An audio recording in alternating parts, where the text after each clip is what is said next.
បាទសួស្តីខ្ញុំបាទឈ្មោះសឹងវឌ្ឍនៈបច្ចុប្បន្នខ្ញុំជា Brewing Manager នៅក្រុមហ៊ុន Heineken Cambodia បាទហើយខ្ញុំបានចូលបម្រើការងារនៅទីនេះអស់រយៈពេល21ឆ្នាំបាទដំបូងឡើយគឺខ្ញុំមកនៅទីនេះជា visitor ជាមកទស្សនកិច្ចនៅក្រុមហ៊ុនហើយក៏មានកូនចិត្តចង់ធ្វើការនៅទីនេះខ្ញុំបានរៀនជាច្រើននៅមុខតំណែងផ្សេងៗគ្នាបាទដំបូងឡើយខ្ញុំចូលតាំងពីឆ្នាំ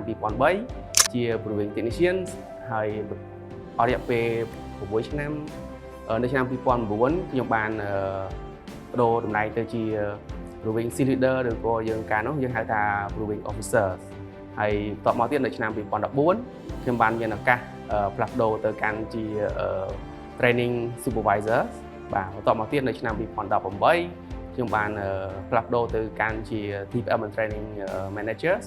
ហើយនៅឆ្នាំ2020ខ្ញុំបានផ្លាស់ប្ដូរការងារទៅកាន់ជា Utility Managers ហើយនៅឆ្នាំ2021ខ្ញុំបានដូរទៅកាន់ Packaging Managers ហើយនៅឆ្នាំ2023ខ្ញុំបានដូរទៅកាន់ផ្នែក S&OP Planning ហើយនៅពាក់កណ្ដាលឆ្នាំហ្នឹងខ្ញុំបានដូរទៅកាន់ Brewing Manager បច្ចុប្បន្នរកការងាររបស់ខ្ញុំបាទផ្លាស់ប្ដូរពីតំណែងមួយពីមុខតំណែងមួយទៅមុខតំណែងមួយវាធ្វើខ្ញុំរៀនបានច្រើនតាក់ទងជាមួយនឹងយើងហៅថាចំណេះធ្វើចំណេះ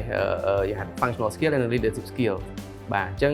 ពីមួយដំណាក់កាលទៅមួយដំណាក់កាលខ្ញុំបានរៀនពីការផ្លាស់ប្ដូរមុខតំណែងឧទាហរណ៍ដូចជាខ្ញុំផ្លាស់ប្ដូរពី brewing team leader ទៅជា training អញ្ចឹងនៅពេលហ្នឹងខ្ញុំរៀនរបៀបផ្ដល់នៅការបង្រៀនទៅអ្នកដទៃហើយដូចជាពីមុខតំណែងផ្សេងៗទៀតគឺខ្ញុំរៀនពី functional skill ហើយនឹងដូចជាវគ្គជាអ្នកដឹកនាំផងដែរនៅឆ្នាំ2014ដែលខ្ញុំបានបដូរពី brewing យើងហៅថា brewing មកកាន់ training គឺខ្ញុំមានផលវិបាកច្រើនប៉ុន្តែនៅពេលនោះដែរគឺមានការជួយជុំជ្រែងពីមេផ្ទាល់ហើយនឹងពីក្រុមហ៊ុនផងដែរដែលបានជួយបង្រៀនវគ្គហ្វឹកហ្វឺនដល់ខ្ញុំបាទបើនិយាយពី proudest moments យើងមានច្រើនទាក់ទងមួយបុគ្គលិកដែលធ្វើការជាមួយគ្នាហើយ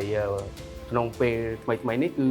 នៅឆ្នាំ2023ដែលនៅខាង supply chain យើងទាំងមូលគឺយើងទទួលបានពានរង្វាន់ TPM Bronze Award បាទហ្នឹងគឺជាមោទនភាពដែលសម្រាប់ខ្ញុំផ្ទាល់ហើយសម្រាប់ក្រុមហ៊ុនទាំងអស់បាទអស់រយៈពេល21ឆ្នាំខ្ញុំមិននឹកស្មានថាខ្ញុំអាចបានមកធ្វើការនៅទីនេះព្រោះខ្ញុំចូលដំបូងជាទស្សនកិច្ចតាមរយៈសាលាហើយមានកូនចិត្តបាទនៅក្នុងពេលទស្សនកិច្ចខ្ញុំឃើញនៅក្នុងបន្ទប់ control room របស់គេមានតាក់ទងមួយ graphic ជាច្រើនតាក់ទងមួយ performance របស់ក្រុមហ៊ុនហើយនៅនឹងទីធ្លារោងចក្រមើលទៅតាក់ទាញមែនតើមានតារាងបាល់មានកង់ទីនមានអីចឹងហើយបាទមើលទៅគួរចាប់អារម្មណ៍ទៅពេលនោះមូលហេតុដែលជំរុញឲ្យខ្ញុំនៅធ្វើការនៅទីនេះអស់រយៈពេល21ឆ្នាំគឺទី1ក្រុមហ៊ុនគឺជាក្រុមហ៊ុនអន្តរជាតិហើយក្រុមហ៊ុនបានផ្ដល់ច្រើនទាក់ទងជាមួយនឹងវគ្គបណ្ដុះបណ្ដាលហើយនឹងអត្ថប្រយោជន៍ច្រើនដែលយើងមានដូចជា insurance យើងមាន